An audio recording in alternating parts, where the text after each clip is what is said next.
Alright, as you can see, it's kind of squished in here. I wanted to do 2 problems in this one video just to save on some space. So let's focus on this one first. This is one problem up here. I'm going to go ahead and do this problem in orange.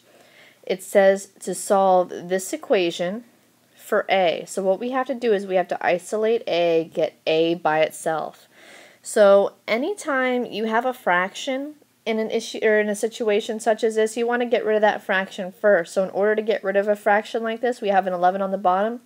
We're going to multiply both sides by 11. And what that does is this 11 will cross cancel with this, and you'll end up with 10 AC minus X equals, and on the other side, negative 3 times 11 will give me negative 33. So the focus here, again, is to get a by itself. So we're going to focus on everything on the left-hand side of the equal sign. We're going to start from the thing that's farthest away from a, and that's that negative x. I'm going to move it to the other side by adding it.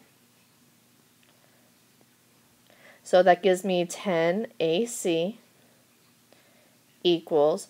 You could put negative 33 plus x, but because x is a positive, I prefer to put that first. So x minus 33 is the same thing as negative 33 plus x. Remember, because these are not like terms, you cannot combine them. So again, we want to get a by itself. Notice how this is the only term left on the left-hand side of the equation. Typically, we would divide both sides by 10, then we would divide both sides by c. But there's a shortcut. You can just divide both sides by 10c. So what that does is that cancels out the 10s, that cancels out the c's, and you're only left with a. So a equals x minus 33 all over 10c. And this is going to be your final equation. This is your answer. This is what you get when you have a by itself. The other equation, same type of thing, except there's no plus or minus. I'm going to go ahead and do this problem right here in purple. What we're doing is we're solving this equation for w. So we have to isolate w. We have to get w by itself. So same idea. Notice how we have an h squared at the bottom of the fraction. I want to get rid of this fraction so I can isolate w. So I'm going to do that by doing the same thing as I did before. I'm going to multiply both sides by h squared.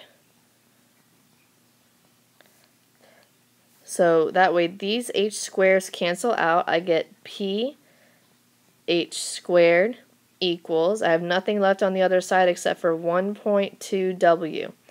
And same as this step right here, in order to get the w by itself, I'm going to divide both sides by 1.2. So that gives me p h squared over 1.2 equals w. I got w by itself, so this is my final answer.